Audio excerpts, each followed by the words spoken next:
இந்த 2026 வருடத்திலே ஆண்டவர் கிருபையாய் இந்த 4வது மாதத்தை நாம் காணும்படியாக தேவன் நமக்கு கிருபை பாராட்டி இருக்கின்றார்.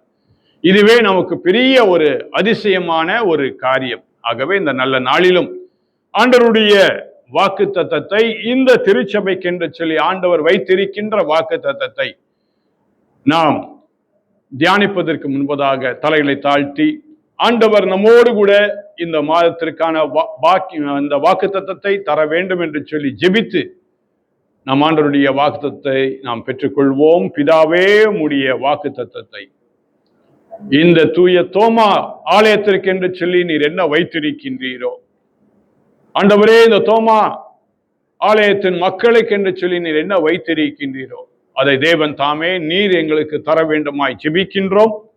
உம்முடைய வாக்கு தத்துவத்திலே நாங்கள் நிலை நின்று எப்பொழுதும் உம்மிலே மகிழ்ந்து கழிகூற உதவி செய்யும். இயேசு கிறிஸ்துவின் நாமத்திலே ஜெபிக்கின்றோம் நல்ல பிதாவே, ஆமென். உபாகமம் புஸ்தகம் 1ஆம் அதிகாரம் 11ஆம் வசனம். இந்த மாதத்தின் வாக்கு தத்தமாக உபாகமம் புஸ்தகம் 1ஆம் அதிகாரம் 11ஆம் வசனம்.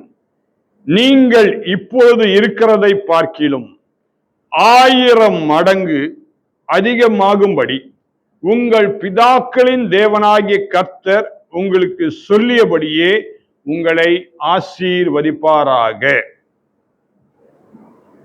நீங்கள் இப்பொழுது இருக்கிறதை பார்க்கிலும் 1000 மடங்கு அதிகமாகும்படி கர்த்தர் உங்களை ஆசீர்வதிப்பாராக.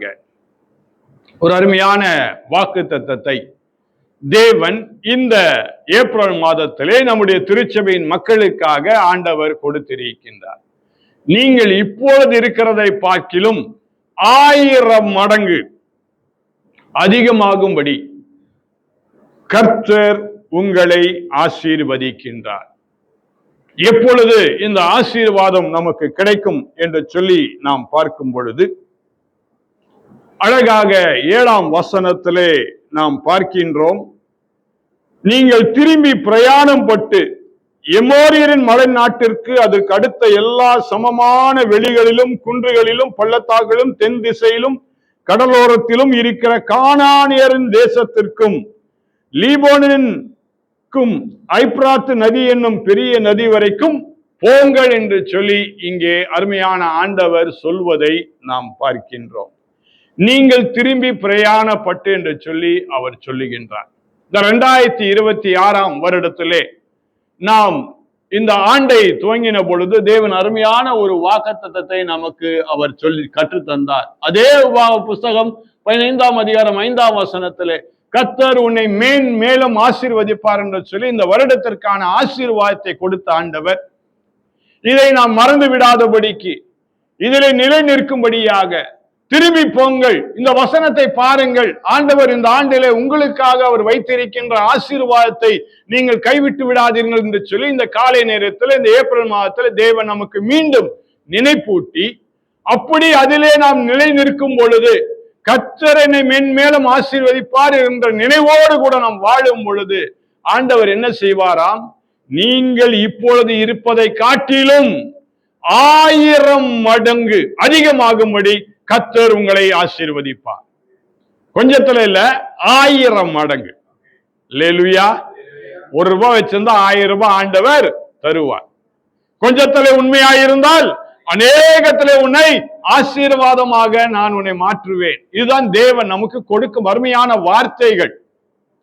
ஆண்டவர் விரும்புகின்ற காரியம் என்னவென்றால், அவருக்கு நாம் பயந்து இருக்கும் பொழுது, கர்த்தர் பேரிலே நம்பிக்கையாய் இருக்கும் பொழுது, அவர்தான் நமக்கு எல்லாவற்றையும் செய்வார் என்கின்ற நிலையிலே நாம் இருக்கும் பொழுது, ஆண்டவர் நமக்கு எல்லாவற்றிலும் பாக்கியத்தை தருகின்ற ஆண்டவராய் அவர் இருக்கின்றார் என்று சொல்லி நாம் பார்க்கின்றோம். ஒருவேளை இயேசு கிறிஸ்து இந்த உலகத்திலே இருக்கும் பொழுது, அவர் சுற்றி திரியும் பொழுது, இந்த உலகத்திலே நடந்த காரியங்களை நாம் நினைக்கும் பொழுது நாம் பார்க்கின்றோம். லூக்கா எழுதின சுவிசேஷம் 21ஆம் அதிகாரம் 18 22 வசனங்களிலே ஆண்டவர் அவர் இந்த உலகத்திலே அவர் இந்த எருசலேம் ஆலயத்திற்குள்ளாக அவர் சென்ற பிற்பாடு கடந்த ஞாயிற்றுக்கிழமையும் நாம் இதை கொண்டாடினோம். குருத்தோலைகளை பாடி ஆண்டவரை வரவேற்று எருசலேம் ஆலயத்திற்குள்ளாக புறப்பட்டு சென்று அங்கிருந்து வெளியே வரும் பொழுது ஆண்டவர் அவர் நடந்து போகின்றார் என்று சொல்லி நாம் பார்க்கின்றோம். நடந்து போகையில் அங்க ஒரு நிகழ்வு நடப்பதை நாம் பார்க்கின்றோம். அத்தி மரம் ஒன்று மிக சிறப்பாக செழுமையாக அவருடைய கண்களுக்கு காணப்படுகின்றது. இந்த மாதத்தை துவக்கும் பொழுது அநேகர் சொல்கின்ற ஒரு காரியம் என்னவென்றால், இது ஏப்ரல் 1ஆம் தேதி. ஏப்ரல் 1ஆம் தேதினா என்ன சொல்லுவாங்க? ஏப்ரல் ஃபூல் என்று சொல்லி சிறு வயதிலிருந்தே நாம் இதை சொல்லி சொல்லி பழகிவிட்டோம். இந்த ஏப்ரல் 1ஆம் தேதி, ஆனா ஆண்டவர் சொல்லுகின்ற வார்த்தை என்ன? உன்னை 1000 மடங்கு நான் உன்னை ஆசீர்வதிப்பேன்.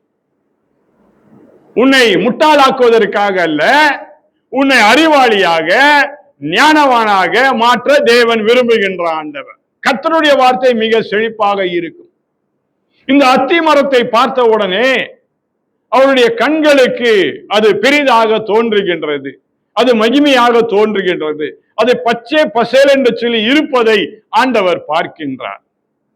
அந்த பச்சை பசேல் என்று இருப்பதை பார்க்கும் பொழுது ஆண்டவர் அதன் அருகே அவர் செல்கின்றார். அதில் ஏதாவது ஒரு அத்திப்பழத்தை நாம் சாப்பிடுவோமா, எடுத்து சாப்பிடலாம் என்று சொல்லி கருதி அதனிடத்திலே அவர் போகின்றார் என்று சொல்லி நாம் பார்க்கின்றோம். ஆனால் அத்தி மரம் அவரை முட்டாளாக்கி விட்டது. இயேசுவே முட்டாளாக்கப்படும்படியாக அத்தி மரம் காணப்பட்டது. ஒருவர் இந்த அத்தி மரத்தை உருவாக்குனது யார்? அதே தேவன் தான் உருவாக்கினார்.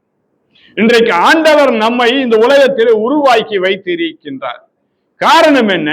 நாம் முட்டாளாவதற்காக அல்ல, நாம் மற்றவர்களை முட்டாள் ஆக்குவதற்காக அல்ல, நாம் அதிகமாக பெருகும்படியாக 1000 மடங்கு அதிகமாக பெருகும்படியாக தேவன் நம்மை ஆசீர்வதிப்பதற்காக தேவன் நம்மை உருவாக்கி வைத்திருக்கின்றார்.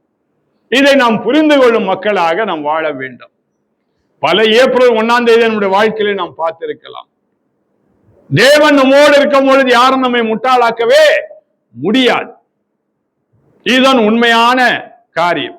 இங்கு நடப்பதை நாம் பார்க்கின்ற அந்த சம்பவத்தில் அந்த அத்தி மரம் நினைத்தது, நான் ஆண்டவரை முட்டாளாக்குவேன் என்று சொல்லி.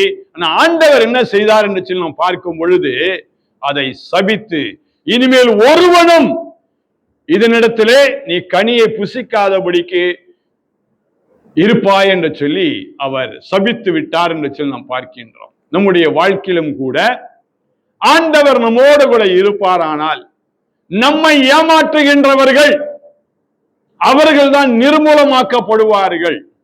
நம்மை ஏமாற்றும் நினைக்கின்றவர்களை தேவன் நிர்மூலமாக்கி விடுவார். தேவன் நம்மை அவர் ஆசீர்வதிப்பார். எப்படி ஆசீர்வதிப்பார்? 1000 மடங்கு அதிகமாகும்படியாக கர்த்தர் நம்மை ஆசீர்வதிக்கின்ற ஆண்டவர். நாம் முட்டாளாகும்படியாக தேவன் நம்மை தெரிந்து கொள்ளவில்லை. நாம் முட்டாள் ஆக்கப்படும்படியாக தேவன் நம்மை தெரிந்து கொள்ளவில்லை. தேவன் நம்மை ஆசீர்வதிக்கும்படியாக, எப்படி? 1000 மடங்கு அதிகமாக ஆசீர்வதிக்கும்படியாக தேவன் நம்மை தெரிந்தெடுத்திருக்கின்றார். ஆகவே இந்த ஏப்ரல் மாதத்திலே தேவன் நன்மையான காரியங்களை 1000 மடங்கு நாம் பெற்றுக்கொள்ளும்படியாக தேவன் நம்மை வைத்திருக்கின்றார். நாம் கர்த்தரோடு கூட இருந்தால் அவர் நம்மோடு கூட இருப்பார். அவர் நம்மோடு கூட இருக்கும் பொழுது ஆண்டவர் சொல்லுகின்றார், உன்னை தொடுகிறவன் என் கண்மணியை தொடுகிறான். உங்களால உங்க கண்மணியை தொடவே முடியாது. வேணா விரல் வச்சு கை வச்சு பாருங்க, தானா உங்க கண்ணு ஆயிடும், மூடிடும். உங்க கண்மணி நீங்க தொடவே முடியாது. ஆனால் ஆண்டவர் என்ன சொல்லுகின்றார்? உன்னை தொடுகிறவன் என் கண்மணியை தொடுகிறான். ஆகவே இந்த ஏப்ரல் மாதத்திலே உங்களை யாரும் தொடாதபடிக்கு, உங்களை ஒருவனும் உங்கள் மேல் கை வைக்காதபடிக்கு தேவன் உங்களை 1000 மடங்கு அதிகமாக ஆசீர்வதிக்கின்ற ஆண்டவராய் அவர் இருக்கின்றார். அல்லேலூயா! கரங்களை தட்டி தேவனை மகிமைப்படுத்துவோம். அந்த தேவன் நம்மோடு கூட இருக்கின்ற ஆண்டவர், ஒரு நாளும் உன்னை கைவிடாத ஆண்டவர். காரணம், அவர் சொன்னார், உன்னை விட்டு நான் விலகுவதும் இல்லை, உன்னை கைவிடுவதும் இல்லை என்று சொல்லி ஆண்டவர் சொல்லி இருக்கின்றார். அந்த மகிமையான தேவன் இந்த காலை நேரம் நம்மை அழைத்து வந்திருக்கின்றார். மகிமையான காரியத்தை நமக்காக அவர் செய்யும்படியாக நம் மத்தியிலே அவர் இருக்கின்றார். இந்த மாதம் முழுக்க தேவன் நம்மோடு கூட இருந்து அவர் நம்மை ஆசீர்வதிப்பார். கண்களை மூடி நாம் ஜெபம் செய்வோம். பிதாவே, இந்த நல்ல நாளுக்காக நாங்கள் நன்றியோடு கூட துதிக்கின்றோம் ஆண்டவரே. இந்த ஏப்ரல் மாதத்தின் முதல் நாளிலே நீர் எங்களை அழைத்து வந்தீரே, கொடான கொடி ஸ்தோத்திரம். இந்த ஏப்ரல் மாதத்திலே ஆண்டவரே, நீ சொன்ன அருமையான வாக்கு தத்தத்திற்காக நன்றி அப்பா. நீ 1000 மடங்கு நீ பெருகுவா என்று சொன்னீரே அப்பா.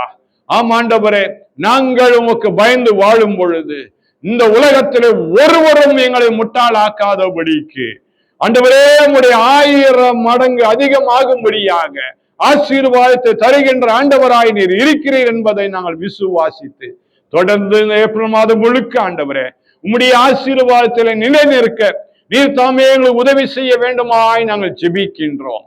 பிதா, குமாரன், தூய ஆவியின் நாமத்தினாலே ஜெபிக்கின்றோம் எங்கள் நல்ல பிதாவே, ஆமென். நமது ஆண்டவராகிய இயேசு கிறிஸ்துவின் கிருபையும் பிதாவாகிய தேவனுடைய அன்பும் பரிசுத்த ஆவியின் ஐக்கியமும் சமாதானமும் நம் அனைவரோடு கூட இந்த ஏப்ரல் மாதம் முழுக்க நம்மை பாதுகாத்து வழி நடத்தி பராமரித்து நம்முடைய நிச்சய ராஜ்யத்திற்குள்ளாக சேர்க்கும் வரைக்கும் நம்மோடு கூட இருந்து நம்மை அவர் வழி நடத்துவாராக.